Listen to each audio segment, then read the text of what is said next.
The last thing my wife ever said to me before they moved her to palliative care was that she wasn't worried. Not about the cancer, not about the house, not even about me rattling around alone in that kitchen on Beechwood Drive without her. She said she wasn't worried because she knew what kind of man I'd spent 38 years being. That was 6 years ago on a Thursday afternoon in November, when the light through the hospital window had that particular amber quality it gets in Ontario, just before winter takes everything for good. I have thought about that moment more than she probably intended me to. My name is Everett, 64 years old, retired after 31 years as a licensed electrician with the City of London, Ontario. I'm the kind of man who fixes the loose step before he mentions it to anyone, who shovels to the property line and a few feet past, who shows up to the food bank on Dundas Street every Tuesday morning because my wife used to, and I've never quite found a reason to stop. I am not a complicated man. She used to say that was my greatest quality and occasionally my most frustrating one. She was the kind of woman you build an entire life around and don't fully understand that until she's gone. We built something together, she and I, not by any grand measure. An electrician's wage and a school secretary's salary produce a different kind of wealth, the kind that comes from showing up every year and not spending more than you have, and taking the same 2-week trip to the same cottage in the Kawartha Lakes every August until you know every crack in the dock by heart and don't need to talk to feel like yourselves. The cottage was my father's. He built it himself in 1972 with lumber he drove up in the back of a pickup, and when he passed it came to me, and we spent 30 summers there. Our son learned to swim off that dock. He caught his first walleye there at age 9 and cried from pure excitement. It was the kind of place that holds a family together by holding its memories. My son married my daughter-in-law 7 years ago. She is a real estate agent in London, successful by every measure that matters to a real estate agent.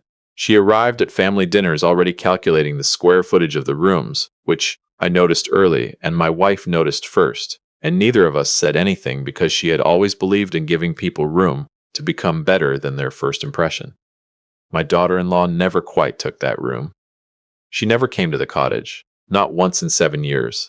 There was always a listing, a client, a weekend conference that materialized with the precision of someone who had decided in advance that she didn't want to go. My wife died without ever sitting on that dock with her daughter-in-law. I used to grieve that more than I do now. Now it just sits in the record, plain and unchangeable the way certain facts do. I had overheard my daughter-in-law on the phone once, not deliberately, but houses carry sound, describing the cottage to someone as a property with real short-term rental potential. My father had built that dock with his own hands. She had never stood on it. Wednesday, January 14th, 6:30 in the morning. I was up before the alarm because my back has its own retirement schedule and it doesn't negotiate. There had been an overnight freeze, that particular London, Ontario winter speciality, where the temperature drops just enough to glaze everything in a film of clear ice you cannot see until you've already committed your full weight to it. I'd put salt down the night before. Not enough, as it turned out. I made it to the bottom step. I did not make it to the mailbox. The left hip caught the edge of the step where the salt had thinned, and I went down sideways the way men my age fall. Not gracefully, not theatrically, but suddenly and heavily and without any chance to choose otherwise. I lay there on the concrete and did an inventory, cold coming up through my jacket. The hip was the kind of pain that doesn't quiet when you breathe through it. I got inside. I will not describe exactly how. It was slow and undignified and cold, and my wife would have had something dry and loving to say about it that would have made me laugh even then. I sat at the kitchen table and called my son. His phone rang 4 times and went to voicemail. I called again. My daughter-in-law answered. Her voice had a particular flatness before 9 in the morning, the kind that told me I was interrupting the structure of her day. I told her what had happened. The fall, the hip. I said I didn't want to call 911 yet, not until I knew how serious it was, and I asked if my son could come by, or if there was any chance of a ride to emergency. There was a pause. After 7 years, I know her pauses. There's the one that means she's genuinely considering something, and the one that means the decision is already made and she's only selecting the words. This was the second kind. Adrian's in a call right now, she said. He works from home. He was 12 feet from where she was standing. I told her the hip was bad, that I couldn't put weight on it properly, that I was 64 years old, sitting alone on Beechwood Drive, and something in my body wasn't right. Another pause. Shorter. I have a showing at 11, she said. It's been booked for 3 weeks. I can't cancel a showing for this. A showing. You should call Telehealth Ontario, she said. The number is 1-866-797-000. They can tell you if you actually need to go in. I want to be precise about what happened inside me in that moment. It wasn't anger exactly. It was something quieter and colder than anger, the way certain January mornings are quieter and colder than any storm. I said I understood. I thanked her because that is the kind of man I am, the kind my wife helped build over 38 years of patience, and I hung up. I sat for exactly 1 minute, then I called my neighbor. Dwight has lived 4 houses down on Beechwood for 22 years. He retired 3 years ago after 32 years with Canada Post, 32 years of walking routes in weather that a reasonable person would use as a reason to reconsider everything. And he kept his driveway shoveled by 7 every morning, even when his rotator cuff disagreed. Because he said the street shouldn't have to look at a mess just because his shoulder hurt. He was at my wife's funeral. He stood outside in the snow because the church was full, and he didn't want to take a seat from someone with a closer claim to grief. He picked up on the second ring. "Everett, you all right?"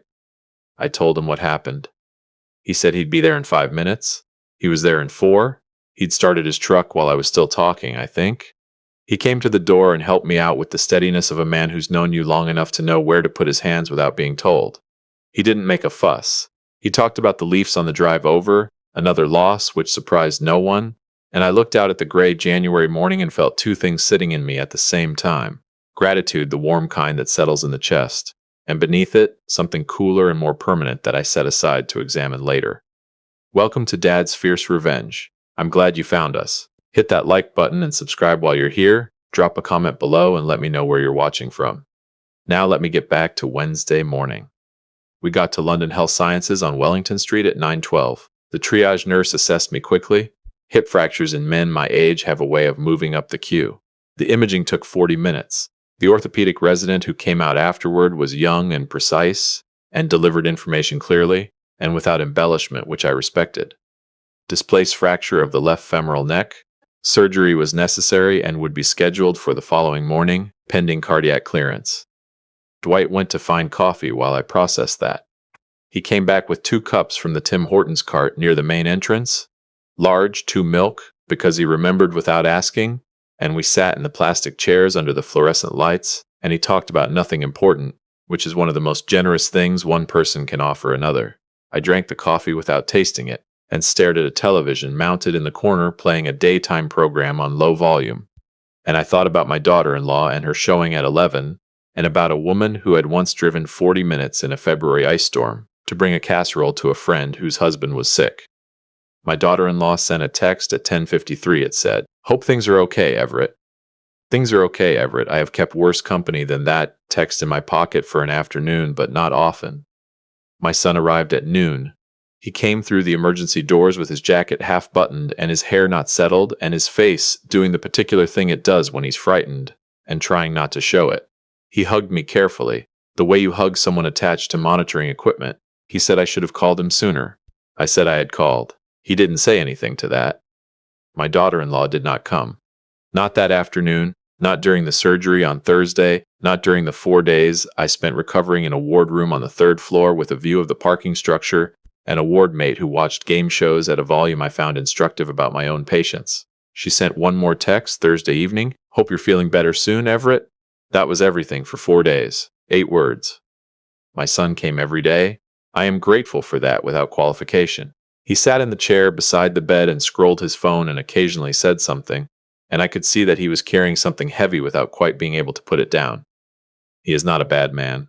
He is a man who has learned over 7 years to manage the weather inside his house by not looking directly at it, and I recognized that adaptation because I'd practiced something similar myself once, for different reasons, and I know what it costs. Dwight came every day too. Different quality. He brought Tim Hortons both times, and on the second visit, brought a crossword book from the pharmacy on his way in, because he'd heard somewhere that they were good for recovery and he figured it was worth a try. I told him I was a terrible crossword person. He said that was fine, he'd brought it for himself. I laughed for the first time since the fall. His wife, Irene, left a chicken casserole on my porch the day I came home, Sunday, discharged with a walker and a prescription and physiotherapy instructions, and a follow-up appointment in 6 weeks. She'd left a handwritten note explaining that it reheated well and including the oven temperature in case I forgot, as though a retired electrician might have become uncertain about appliances. I did not forget how an oven worked, but I kept the note. My son drove me home. My daughter-in-law was showing a property in Byron, according to the schedule he mentioned carefully and without editorial comment, the way a man mentions things he has decided not to have opinions about in front of other people. The recovery was slow in the way that honest things are slow. 6 to 8 weeks of reduced mobility, the physiotherapist had said, and she meant it. Dwight came Tuesday mornings without being asked. Irene came Wednesday afternoons. My daughter-in-law came once, 3 weeks in, on a Saturday. She sat in the living room for 45 minutes with the posture of someone waiting for something to be finished. She talked about a listing near Wortley Village. She asked once how I was feeling, and when I said slowly better, she nodded. She did not ask about the physiotherapy. She did not ask about the medication. She did not stay for lunch. I began to think, in the quiet of those recovery weeks, about what my wife had meant when she said she wasn't worried. I had always understood it as confidence in the man I'd been. Sitting in that house on Beechwood with the walker beside the couch and the February light coming gray through the window, I began to understand it differently. She wasn't worried because she trusted the story to end right. Not necessarily easy. Not necessarily the way anyone planned, but right. I thought about the cottage on Cameron Lake, my father's dockboards, cut and set by hand, 30 summers, my son at 9 years old, my wife on the screen porch with her tea and her paperback and the particular piece on her face that she only had at the lake. Short-term rental potential. I called Lawrence Renault on the 4th Tuesday of my recovery. He had been my lawyer for 19 years, handled the estate when the cottage came to me from my father, handled everything when my wife passed. A meticulous man who listened twice before he spoke once. I told him I wanted to review all my estate documents. He offered to come to the house given my mobility. He arrived the following Thursday afternoon in a wool coat, carrying a leather case that had seen better decades, and sat across from me at the kitchen table with a yellow legal pad and a pen that probably cost more than my physio copay. We talked for 2 hours and 40 minutes. I won't put every word here. Some things belong to the privacy of a kitchen table and a lawyer's pad, but I will tell you what changed and why.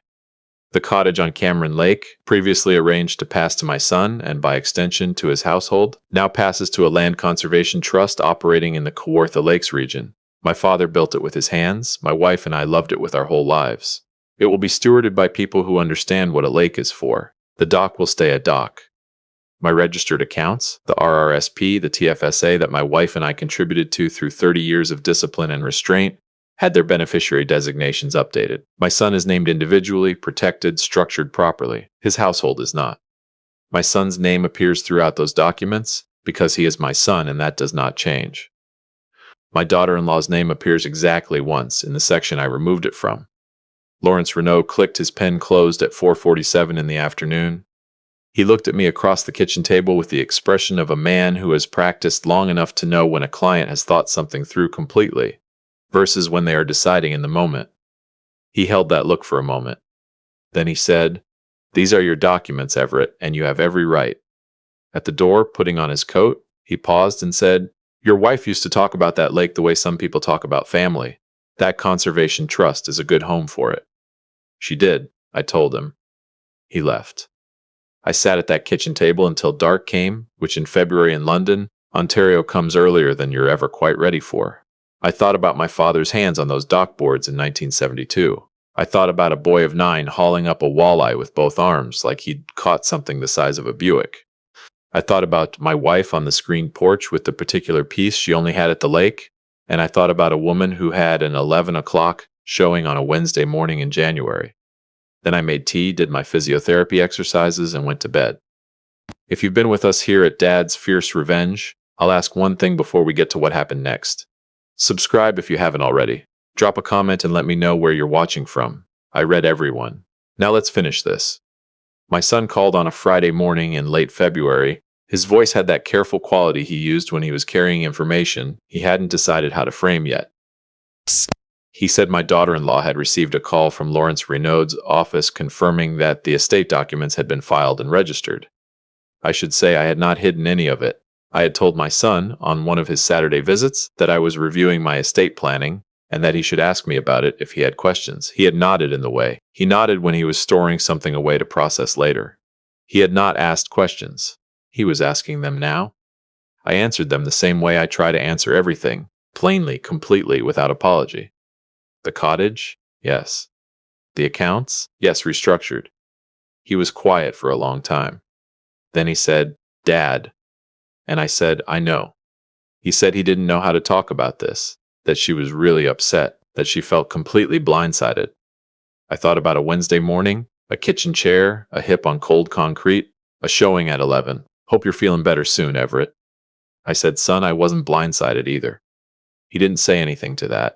There was the particular quality of silence that happens when something true lands in a space where everyone knows it's true and no one knows what to do with it yet. I let it sit there. I wasn't in a hurry. I had waited long enough for most things in my life. He said he'd call me later in the week. I said I'd be here. The calls from my daughter-in-law started that same afternoon. 14 calls before 5 o'clock. I counted without meaning to. I let them go. Not out of cruelty, she had choices to account for, and I was not going to make it easier by picking up before I was ready to speak with any real composure. My wife raised me with more patience than was ever strictly efficient. I called her back Saturday morning. Her voice was controlled the way it gets when she's managing something she hadn't anticipated needing to manage. She said she understood that I'd been upset about January, that she should have handled it differently, that things had been extremely busy and she'd reacted poorly, and she was sorry for that. She said she wanted to talk about the cottage specifically. I let her speak without interrupting, because that is what I was taught. When she finished, I said, I appreciate that. I want you to understand something in return. I had owned that cottage for 22 years. My father owned it for 19 before that. My wife and I spent 30 summers there. Our son caught his first fish off that dock at 9 years old. That cottage was never going to be a short-term rental. That was never a question. She was quiet. I said, my documents reflect what I've decided. I made those decisions the way I make all decisions, slowly and carefully, and after sitting with them longer than most people would think necessary. That's just how I'm built. She asked if there was anything she could do. I thought about Dwight starting his truck before I'd finished explaining. I thought about Irene's casserole note with the oven temperature written out just in case. I thought about a legal pad and a man who listened twice before he spoke once. I thought about my wife in November light, not worried. I said, I think we're past that, honestly. She said she didn't understand why she was being punished. I said, no one's being punished. I'm making decisions about my own property and my own life, which is exactly what you did on a Wednesday morning in January when my hip was broken and you had a showing at 11. The line went very quiet. I said, I hope you and my son have a good rest of the weekend. Take care of yourselves. And I hung up. I sat on the front porch on a Sunday afternoon in early March, the first day that carried any real warmth. Warmth in London in early March is more suggestion than fact, but you take it seriously after a full winter. The walker was beside the chair. The hip was improving the way things improve when you work at them without stopping. The maple at the end of the driveway was thinking about budding. My wife had planted that tree the first spring we lived on Beechwood, in 1991, because she said every house needed a maple, that it was practically a requirement in this part of the country, and she was right, as she generally was about the things that mattered most. Dwight came out to his driveway around 3 to check his salt bins. Spring coming, no more ice to manage, and when he saw me on the porch, he lifted his hand in the specific way we have greeted each other for 22 years. Not waving exactly, just, I'm here, you're there, everything is where it's supposed to be. I lifted mine back. Some people show up, make a note of who they are, write it somewhere you'll actually find it. I wasn't angry sitting on that porch, which surprised me a little, or would have surprised me a year ago. I had spent 7 years being the kind of man who smoothed things over at dinners and said nothing about showings at 11. And hope you're feeling better soon, Everett, who let certain silences stand, rather than fill them with a truth no one had asked for yet. I had been patient the way you're patient when you're still hoping someone will choose differently the next time. I was done being patient in that particular way. The documents were filed. The cottage would go where it should go, to a place that understood what a lake was worth and wouldn't list it on any platform. Dwight's number was in my phone, and he answered on the second ring. My wife had said she wasn't worried. 6 years ago in November, in a room full of the particular amber light that Ontario gets just before it gives up on the year. Sitting on that porch in the first real warmth of March, watching the maple start to think about its leaves, I finally understood completely what she had meant. She had spent 38 years watching me be the man I was. She already knew how this ended.